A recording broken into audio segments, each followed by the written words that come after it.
So little is known about the British Navy's part that they played in stopping slavery from Africa.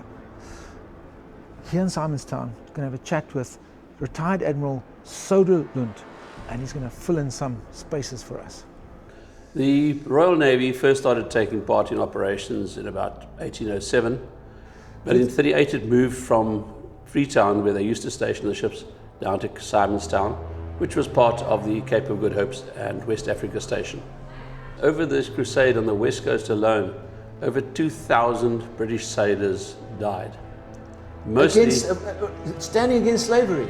Standing against slavery, mostly from various diseases, malaria and diphtheria, other tropical diseases mainly.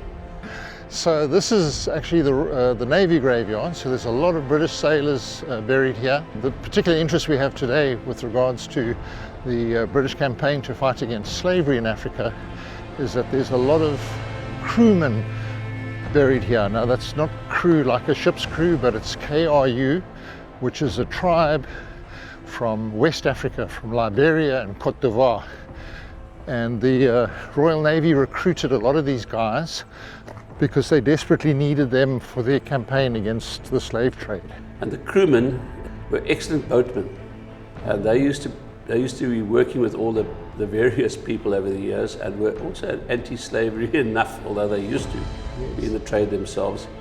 And they started being recruited, and it was mainly through them that they brought down the deaths, because they had no problems with the stuff there. They also brought local knowledge. And crewmen were recruited on a 3-year contract from by the ship itself. The Royal Navy allowed their ships to recruit them.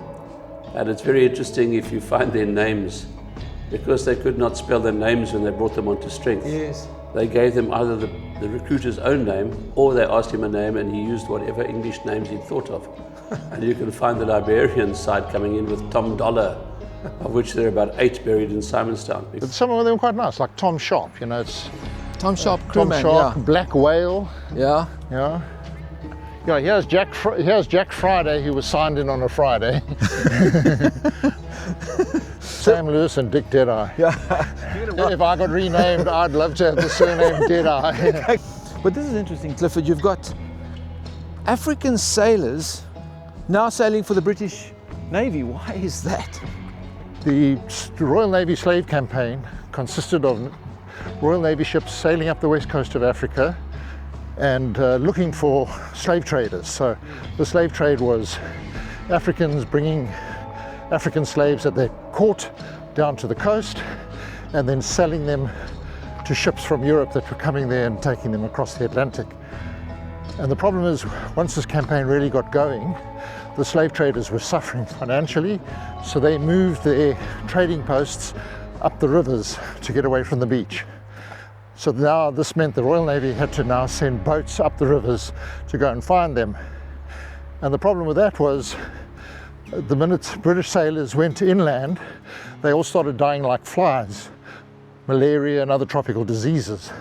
So that's when they made the decision to rather recruit Africans from the region who were naturally immune to malaria and all the other tropical diseases. And that was the main driving force behind this whole idea of recruiting Africans.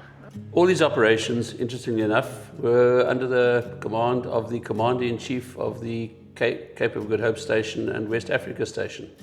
It's the kind of thing they don't really do much these days, but the main guy goes in. Not anymore. Now it's done at a much lower level. However, the Admiral to Ramsden and Bedford both were on board the ship during the operations.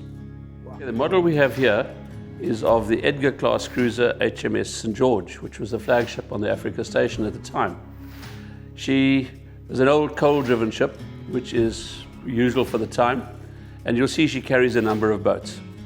You'll see the steam pinnaces, long boats over here. The rest are, it's vastly superior to the amount of boats we carry nowadays, which is a few. But they used them during the river campaigns on the west coast because that was the only way they could go up the river. The cruiser was too big to go, so she loaded the boats with Marines and sailors. They used to take sailors into what we called a naval brigade, and they went with the Marines. And pinnace would help tow some of the boats, smaller boats would be pulled up. So that's where the Kroomen came into their own as well, because they knew the rivers. And the Brass River is a good example of one of them. And this ship would therefore have been most useful in its operations because of the number of boats she carried. On the Benin River, when they reached the stronghold before burning it down, they came across masses of human sacrifices. Bodies hanging from trees, people disemboweled, lying alive still. And the end of that particular is this the campaign. slaves now? No, these were people, because the chap in charge, the king, was worried about his future and he sacrificed as many as he could to get a victory. But the end of this battle was the last battle, in fact, because thereafter they banned slavery completely, as well as any human sacrificing. But the Mweli, 1895, is on the east coast, along with Zanzibar, and that was when they broke the stronghold of the Mubarak, the Sheikh, which was a rebel. The British had influence over the tribes along the east coast of Africa at one stage, and they had a revolt, and he was one of those that revolted. So then Mweli was the attack on his stronghold, and as a result of that, he fled to German East Africa. At times, the fight against the slave trade took up to 50% of the Royal Navy's budget. So that is how intense they were at stopping it.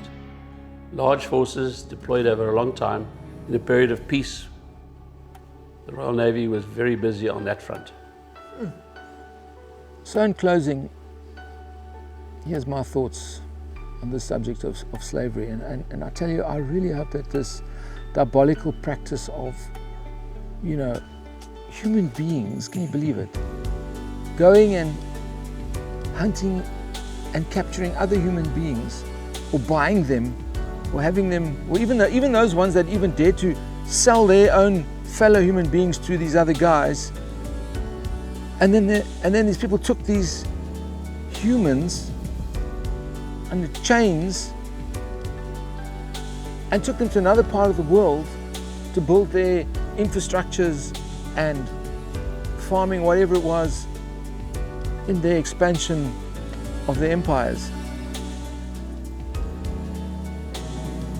You know what, thank goodness, within English society there was a movement that grew up and said, no, this cannot happen anymore.